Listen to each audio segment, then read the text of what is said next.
जय यीशु की। मैं हूं प्रियंका डामोर और आप देख रहे हैं रेडियो वेरितास एशिया की हिंदी सर्विस। कलीसिया समाचार में आप सभी का स्वागत है। कलीसिया समाचारों में प्रमुख है, विश्व युवा दिवस के दौरान पोप फ्रांसिस पुर्तगाल में यौन शोषण पीड़ितों से मिलेंगे। प्रतिधर्माध्यक्ष पित्साबाला ने कहा, पवित्र भूमि में ख्रिस्ती अपने अधिकारों का सम्मान चाहते हैं। पोप फ्रांसिस ने ईसाई धर्म प्रचार के लिए 2 एशियाई पुरोहितों को डिकास्टरी में नियुक्त किया। मानव तस्करी पीड़ितों तक पहुंचने के अभियान में तालिथा कुंभ। बांग्लादेश में चर्च आधारित हस्तशिल्प संगठन ने अपनी स्वर्ण जयंती शुरू की। भीमा कोरेगांव मामले में 2 लोगों को जमानत मिली। एक सर्वेक्षण में कहा गया, बुजुर्ग धर्म बहनों को निराशाजनक स्वास्थ्य देखभाल मिलती है। अलीराजपुर में धर्मांतरण का आरोप लगाकर ईसाई अनाथालय को बंद किया गया। अब जानते हैं समाचार विस्तार से। विश्व युवा दिवस के दौरान पोप फ्रांसिस पुर्तगाल में यौन शोषण पीड़ितों से मिलेंगे।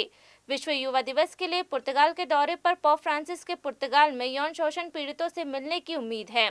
लिस्बन के कुलपति कार्डिनल मैनुएल क्लेमेंट ने उक्त बैठक की पुष्टि की, जो लिस्बन के लिए उनके आधिकारिक यात्रा कार्यक्रम का हिस्सा होगी। हालांकि लिस्बन सहायक बिशप अमेरिकी एगुवेर के अनुसार पीड़ितों की गोपनीयता की रक्षा के लिए बैठक का स्थान और तारीख जनता के सामने प्रकट नहीं की जाएगी। पोप फ्रांसिस पोप पद के लिए चुने जाने के बाद से चर्च के नेताओं के बीच बाल यौन शोषण की निंदा करते रहे हैं। प्रतिधर्माध्यक्ष पित्साबाला ने कहा, पवित्र भूमि में ख्रिस्ती अपने अधिकारों का सम्मान चाहते हैं। पवित्र भूमि के प्रतिधर्माध्यक्ष पियरे बप्तिस्ता पित्साबाला ने इजरायली चरमपंथियों द्वारा ख्रिस्तियों के खिलाफ बढ़ते हमलों के मद्देनजर कहा है कि पवित्र भूमि में ख्रिस्ती विशेष सुरक्षा नहीं चाहते, लेकिन उनके मौलिक अधिकारों को सुनिश्चित किया जाना चाहिए। यरूशलेम के नामित कार्डिनल प्रतिधर्माध्यक्ष पियरे बप्तिस्ता पित्साबाला का कहना है कि इजराइल में ख्रिस्तियों के खिलाफ उत्पीड़न और हमले अल्पसंख्यक यहूदी अतिराष्ट्रवादी के कृत्य हैं, जो एक विशिष्ट सांस्कृतिक संदर्भ में पनपते हैं, न कि इजराइल के व्यापक समाज में बढ़ती असहिष्णुता की अभिव्यक्ति में।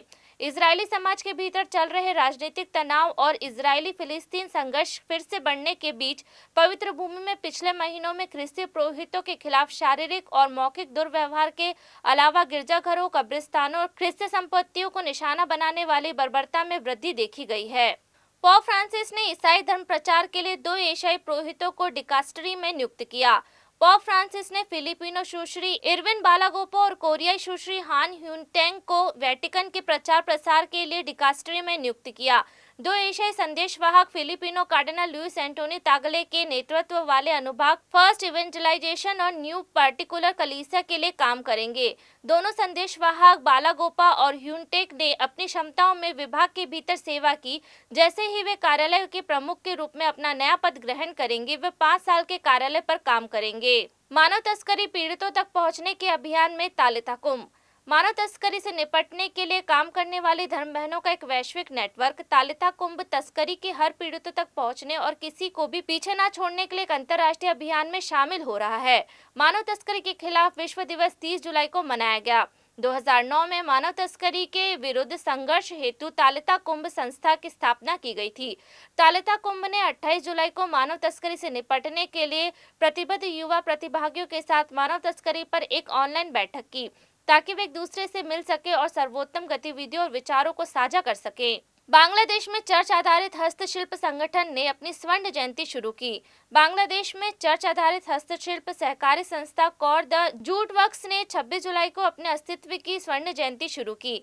चटगांव के Holy Cross archbishop Lawrence Subrato Howlader ने चांदपुर और नोआखली के सभी कारीगरों के साथ चांदपुर रोटरी क्लब सभागृह में मुख्य अतिथि के रूप में कार्यक्रम की शोभा बढ़ाई।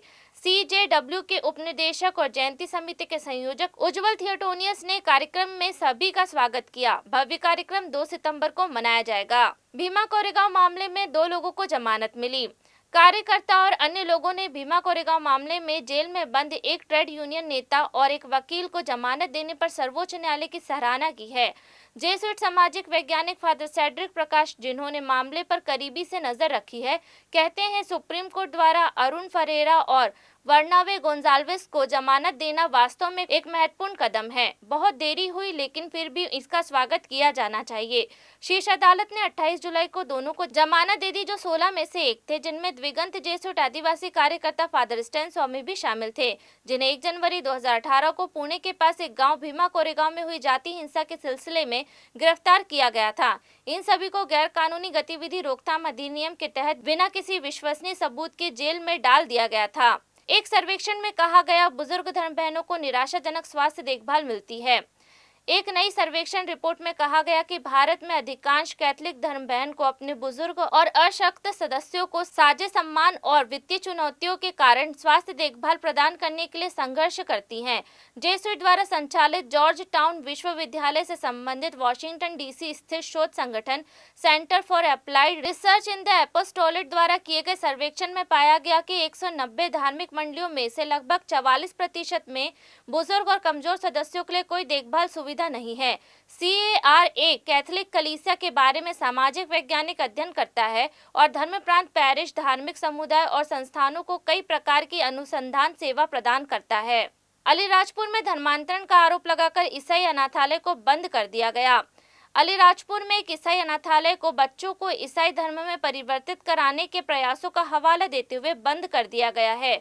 मध्य प्रदेश राज्य के बाल अधिकार अधिकारियों द्वारा अनाथालय पर अचानक छापेमारी के बाद 26 जुलाई को अनाथालय में रखे गए बच्चों को सरकार द्वारा संचालित सुविधा में ले जाया गया।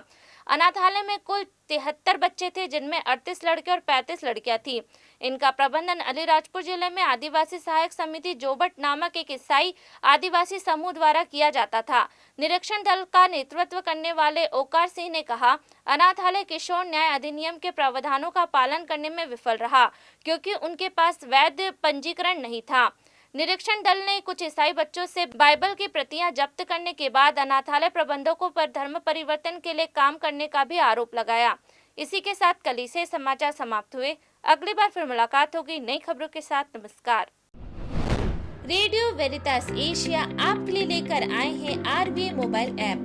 RVA मोबाइल ऐप पर हमारे विभिन्न प्रकार के कार्यक्रमों का लाभ लें, हमसे जुड़े और एशियाई ईसाईयत की आवाज का हिस्सा बने। आज ही ऐप स्टोर एवं प्ले स्टोर से RVA मोबाइल ऐप डाउनलोड करें।